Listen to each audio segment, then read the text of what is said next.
Yeah. Yeah. Yeah. Yeah. Hi all, and welcome back to my channel, and welcome to another anti-haul, because that's how we roll on this channel. But in all seriousness, I'm very excited to continue with new and different content. I have a job, which means I don't have to feel stressed about filming, with YouTube being my only source of income. I have a regular, normal source of income that is a lot more consistent than YouTube. But until I sit down and get all my whatevers together for doing more in-depth videos, there's always makeup that I'm gonna talk about that I don't want and that I think is stupid.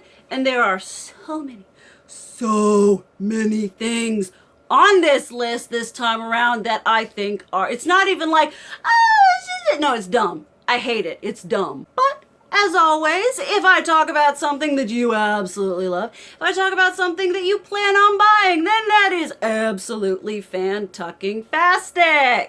You keep doing you, boo-boo. And I will keep doing me, which involves me absolutely tearing these products a new one. So without further ado, let's just get into this shiz. And we're going to be starting out strong with the items that are the reason for this anti-haul being named what it is. And the first of which being the Urban Decay Naked Basics 3. Which I honestly can appreciate to a certain degree, because I feel that the Naked palettes 1, 2, and 3 were just a little bit shimmer heavy for my personal taste. So to have this all matte format is somewhat refreshing, but with that all aside, this is just a smaller, not really rehashed version of a palette, of a concept that has been consistently dying for the past 3 years. It's as if Urban Decay cannot let go of the Naked. They have got it clutched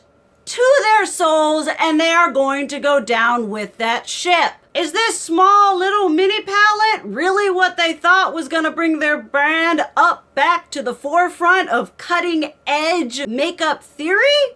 I certainly hope not, because looking at it, you're like, okay, all right, it's a little mini palette version of the Naked 3.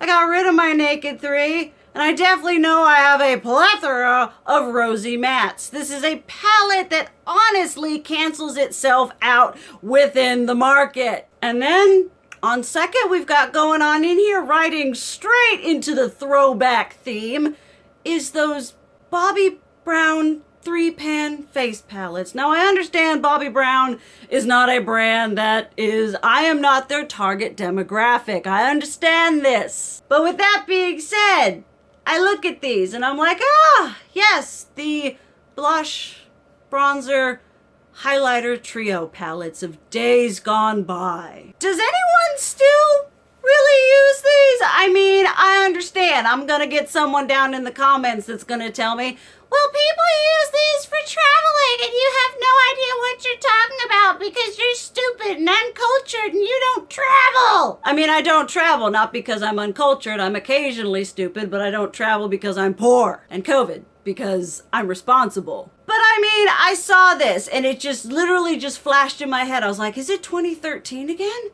Is it 2014 again? Are we going back to this? Because I haven't seen one of these. I've seen contour duos, I've seen blush duos, I've seen a myriad of duos being released, but maybe I'm not in the know, maybe I'm not paying attention, but I haven't seen in a while a 3-pan blush, highlighter, bronzer palette. Like, this was a throwback that hit me in the face. It hit me in all the face and reminded me of all the other 3-pan palettes in the same format that I've decluttered. I'm trying to think, and I don't think in my collection currently I have any of those left. Because for me, they never just seem to work, because they release them in a light to medium, and medium to slightly more toasted. We never really get that deep, dark, delicious complexion. We've got that from Midas Cosmetics, but every other brand can't seem to grasp the concept. So we have that. And then continuing this trend, we have Tarte releasing another Tartlet palette. I mean, I saw these things and I was just like, huh, we're going back in time. We've moved so far into the makeup future that we're literally fusing backwards to the makeup that we used to make. So I got Urban Decay Naked Basics, I've got 3-pan face palettes, and I've got another Tartlet, which, I will be honest, I will be real, of all the Tartlets that Tartlet has ever released, to me, this is the most interesting because y'all know I love my rosy tones. But y'all, it's just another Tartlet palette. It's just another tired and old concept that these companies can't let go of, that they desperately keep tagging new things onto, hopefully that it will make that tired and old concept something fresh and new, when in reality, it just keeps adding layers of age to it because it's not getting any better. And then if we're talking about not getting any better, I would be ever so negligent not to mention the Urban Decay Naked Cyber palette. Now, I would like to take a poll here, just a moment. How many of y'all, when you hear cyber, when you hear that word, does come to your mind this? It certainly doesn't for me. And then when you have Urban Decay, who has the audacity, the absolute balls to use term cyber, and then give us pasty, slightly glimmery, foily, transformative shades. I mean, how far back can we go? And how dead can we beat the naked cyber? Naked cyber? And they're gonna be all like, well, it's cyber because it's futuristic, because it has other finishes. I mean, this is just as underwhelming of a naked concept as the Naked Wild West. This is worse than the Naked Wild West, because if you take away all the whatevers, the Naked Wild West was still somewhat of a viable palette. I would have bought it, but not. But you look at this, and I'm like, see, this is what I hate. This is what I'm talking about. Tired, old, and dead. Deceased. Naked. The naked concept was founded on neutrals. We had browns, we had taupes, we had rosy, right? And then it started we had the naked smoky, and we had naked cherry, naked heat, but it was still, whatever, right? But this is like the farthest thing from any sort of naked concept. They're just attaching random shiz to the concept, and once again, hoping it'll make it work, but it's not doing it. This poor thing has just been taken out to pasture and absolutely beaten. And the naked cyber, it was like, I have no ifs, ands, or buts, or maybes. I just look at it and I go, I hate it. I absolutely hate it. And I mean, part of it is like, so many other companies. This is again another example of Urban Decay being the Internet Explorer of makeup companies. I mean, if we want to take it real back, when Kat Von D was Kat Von D, we had the Alchemist palette. How many different indie brands have done this over and over again and have done it better than for Urban Decay to come all up into the game and be like, behold, the Naked Cyber. A new, amazing technology makeup fused in this gorgeous, I hate it. I hate it. It's not even a dislike, not even a slight whatever. It is absolute hatred. Look at it, and there is nothing about it that makes me think that's a palette that's not going to be on sale a month from now. Don't buy it now. That shit's gonna go on sale. And then another old-timey feeling palette, something that sort of to me screams 2014, is the Violet Voss Care Bears collab. Don't get me wrong, I love me some Care Bears. I grew up with that shiz, part of my childhood. I have Care Bears all up in my whatevers, but like looking at this, especially from Violet Voss, because Violet Voss to me, at least in the start of it, was a sophisticated. I mean, when they did the Holy Grail and they had those palettes, they were a very sort of, I felt, refined company. Not that Care Bears aren't refined, they're just a little bit juvenile in my opinion. You know, you expect them to collaborate with ColourPop. You could be Too Faced maybe even. But then you have it with Violet Voss. And then you also take into consideration the fact that this is a rainbow palette, and Violet Voss has already done a rainbow palette. They've done rainbow palettes multiple different times. And so it's basically just seeing the same thing with a different sort of packaging and aesthetic put onto it. It's like, we've done this before. We've done this lots of times, but now it's different. It's different because it's got Care Bears on it. And I'm like, no, just kind of looks the same, kind of looks old, tired, and boring. It just, like I said, for some reason, it just evokes 2014 in me. I'm like, this looks like something that would have come out then that people would have lost their absolute shiz over, because at that point, we hadn't reached peak saturation with intellectual property collaborations coming out of our ears. And then if we're going to talk about intellectual property collaborations coming out of our ears, Morphe, again, has decided to make another palette with Coca-Cola. Last time I talked about Morphe and Coca-Cola, one of you was like, I wonder if Coca-Cola has stock in Morphe. And I was like, at this point, I wouldn't be surprised. Now, I will say, this palette does not irritate me nearly as much as the others do. If this had been the first incarnation of what they did, I would have been less all offended. I still would have anti-hauled it because Morphe is a crap company and I don't need a Coca-Cola collaboration. Because you look at this, and this is the cherry Coke one, and we're just going to go down, and eventually we're going to have the Diet Coke palette. But it's, you know, it's a cherry-themed palette. It's just kind of rosy and kind of pinky. Doesn't have a huge level of gradation in color theory. Kind of like a mixture of the Naked Cherry, that new Tartlet palette. You know, it's just kind of an expansion. It is a collaboration version of a color story that's already been done multiple times. So to me, it doesn't bring anything new to the game. It works well with the kind of collaboration and collection it is, the Coca-Cola Cherry. You know, I can see it, I can understand it. But just because I understand it doesn't mean I have to like it. I think it's tired.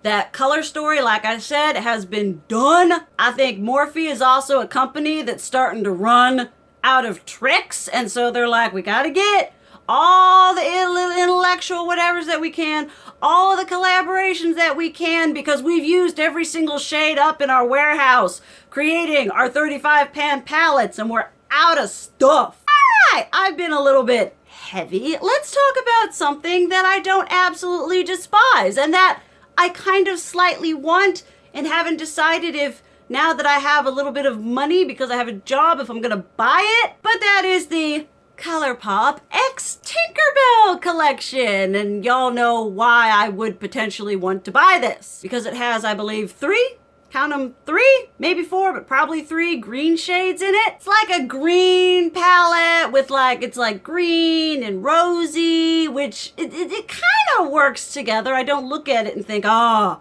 is a color story that makes me think, yes, what a beautiful collection. It works, it is kind of okay, but I admit I see that palette and I see those green shades and I'm like, I don't know if I have those green shades in my collection, which quite honestly I probably already do, but seeing them in a new palette around different colors makes me question whether I do have those green shades. I've never been a huge Tinkerbell person. I always hated Tinkerbell in the Peter Pan. I thought she was rude. I thought she was just not my thing. I understand Tinkerbell for a lot of people is like a personality icon. Never been my thing. I was just kind of intrigued, like I always am, by the green. Then if we're gonna talk about ColourPop, we might as well talk about ColourPop and their Sonic Bloom palette, which this is, again, when a company has the audacity, has the absolute chutzpah to try to take something like Sonic Bloom. Like, you hear Sonic Bloom, and I'm thinking like neon, and I'm thinking like really like really vivid, bright jewel tone colors. I'm looking for a colorful experience that is going to knock my socks off. And I admit, I have a hard time bringing myself back, bringing myself into reality and thinking, before I see pictures, Soraya, mind yourself that this is ColourPop we're talking about. Like, it would be the same thing if Too Faced were to do Sonic Bloom. I'd be like, pull in, as Gabby Hanna would say, manage my expectations, because what ColourPop gave me for the Sonic Bloom aesthetic was kind of a pitiful little, here's a little bit of color, a little bit of something. Definitely not anything that lived up to the intensity that I felt was going to be portrayed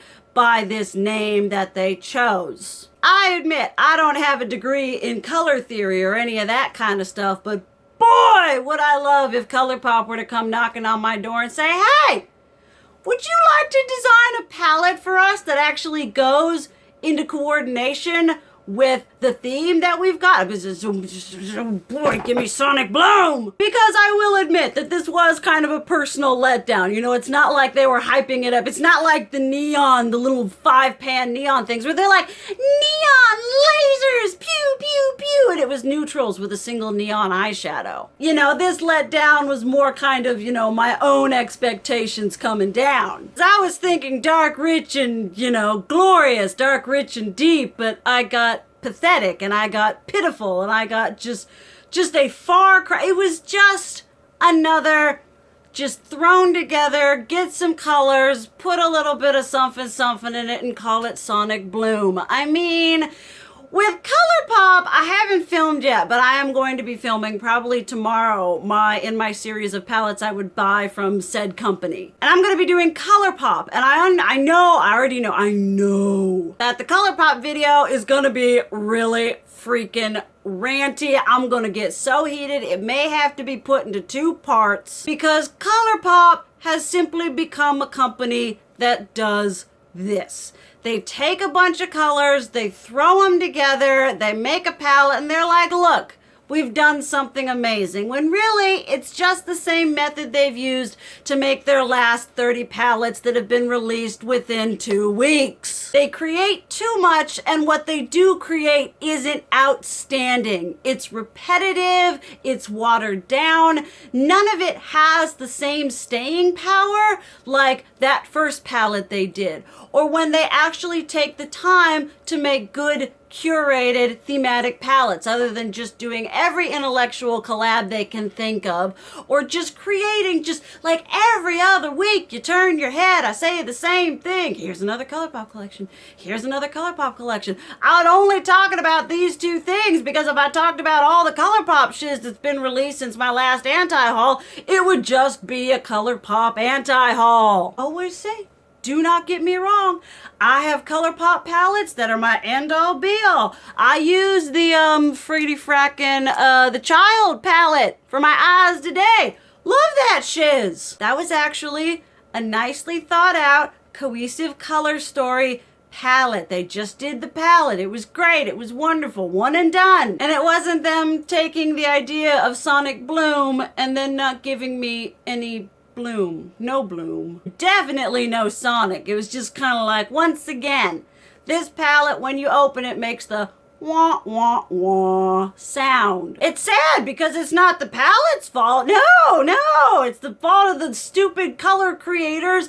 and the people who just keep churning out the same things over and over again at the ColourPop factory. And apparently, don't know if I've said this before, but I remember I used to be all like, I feel like ColourPop is the fast fashion of the makeup industry. And one of y'all actually commented and said, they've actually said that they want to be the fast fashion equivalent in the makeup industry. And I'm like, I'm not sure if I'm okay with that. Actually wanting to model yourself after something like that just doesn't really sit well with me, especially considering where ColourPop came from, their roots, with them starting out as an indie company. Like I've said, they have become far from what they started from. I feel both what they release, how they release, the mentality of the company has changed, in my opinion. Okay, that was a little whatever. We might as well get a little whatever with something else. This just nearly made my head explode because y'all know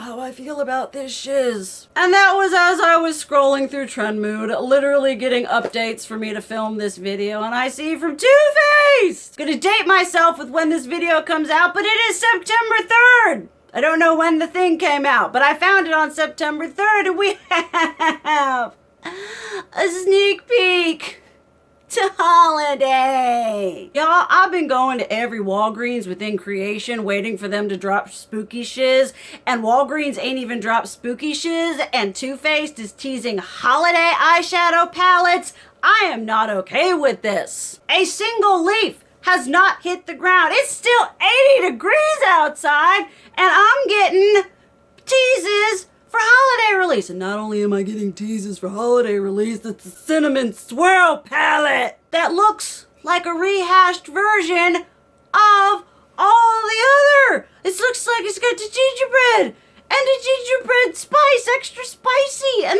the pumpkin spice. It's just a new agglomeration, amalgamation, whatever, of all that. And then instead of making it pumpkin flavored smelling or cookie gingerbread smelling, it smells like cinnamon. But it's cute and it's whatever and it's holiday because it's a baked good. I mean, I am just so over. I'm over holiday creeping its nasty little hands all up on my spooky time, and I have issues with Too Faced doing the same thing over and over and over again and releasing another smelly holiday-themed baked good palette. I mean, looking at this, even taking aside the overdone theme, because this is what these companies do. They can't do something and move on, or they can't do something, see that it does well, do it again well, and then move on. They do something, and then they do it until it's not interesting anymore. It was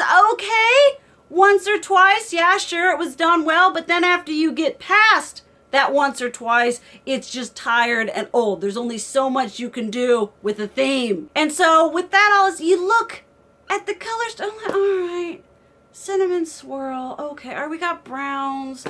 We got some goldy golds and some whatevers. And when you take and you put it in a palette, the Too Faced 10 palettes have a fair amount of color retail space going on up in there. And so when you take something like cinnamon swirl, which I'm thinking cinnamon swirl bread, all right, I've got brown, I've got taupe, I've got a deeper brown, I've got like a purple-based brown, and I've got glaze. There isn't a huge amount I can do with that, but they take it and they give it a big old blow up palette, and then we get repetitive shades. We get something that looks very monotonous, something that looks very similar to all the other ones we've had. I mean, it's just the same thing over and over and over and over again. I'm gonna start taking bets at what Too Faced nonsense is gonna be next year. I'm like, all right, is it gonna be crepes? Is it gonna be pecan pie? What's it gonna be? Because that's all what they're doing. They just have a dartboard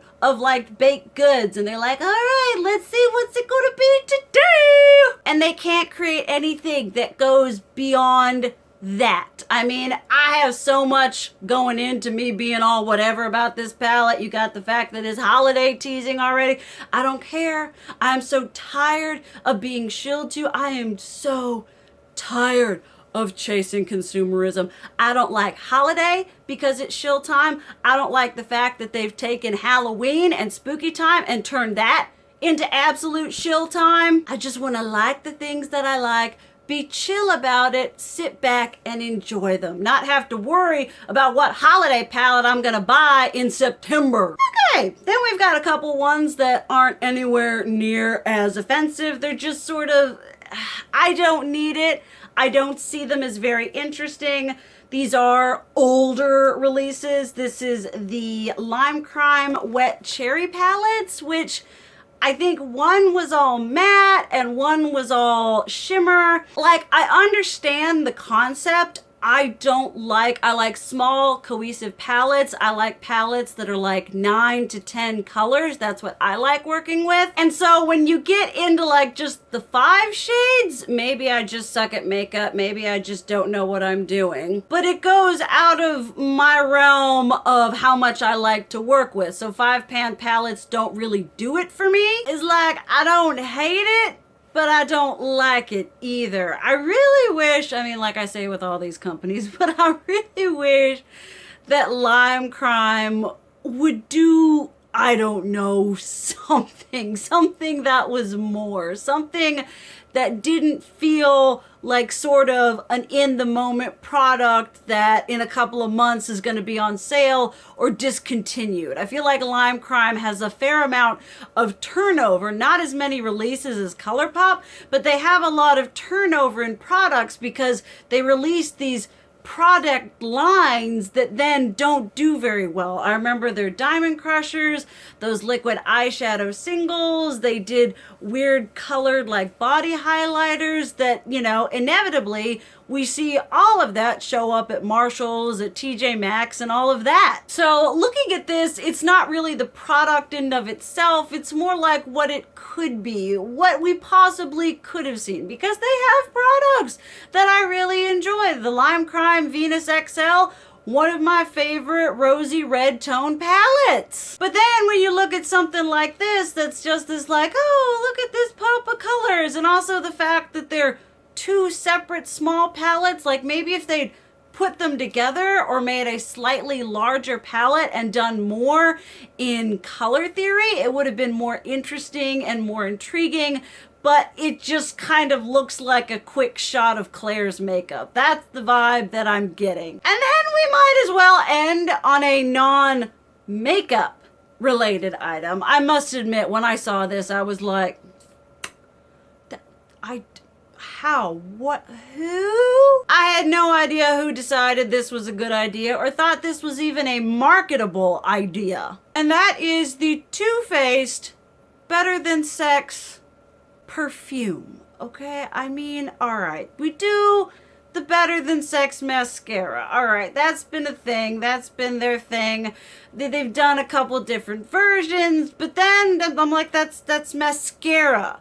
And then we're taking that concept and we're turning it into a, I mean, what's it gonna smell like? Sweat? I admit, I am not a perfume aficionado. I have my Bath and Body Works spray that I use. I got a butt ton of those. I've got my one Prada roller perfume, and that's about the only fancy perfume I own. I'm just not a scent person in that way. Smelly candles F me up, but perfumes not so much. I understand that perfume is disgustingly important to a lot of people, and there are people who got these huge, beautiful perfume collections that I'm like, wow. But I'm not sure who asked for or wanted or why we're turning the Better Than Sex. And I understand because they're going to be able to be all like boudoir shooting and like Better Than Sex and perfume, and they're going to have like a pink negligee with like black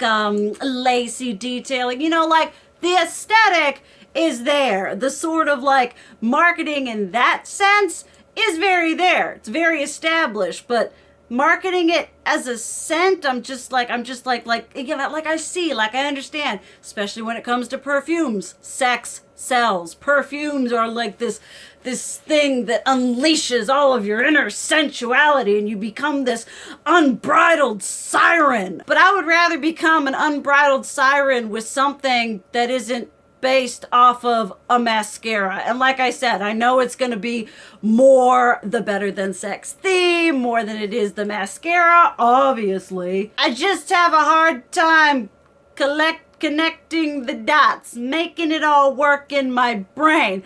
I feel like there were a lot of other kind of smelly themes. I mean, Too Faced is the smelly makeup company that they could have done for perfume other than their mascara. I mean, I know the campaign's going to be all kinds of sexy and Better Than Sex and whatever and all boudoir-esque. But even with that being said, it's just something that makes me scratch my head and I'm just like, I'm good.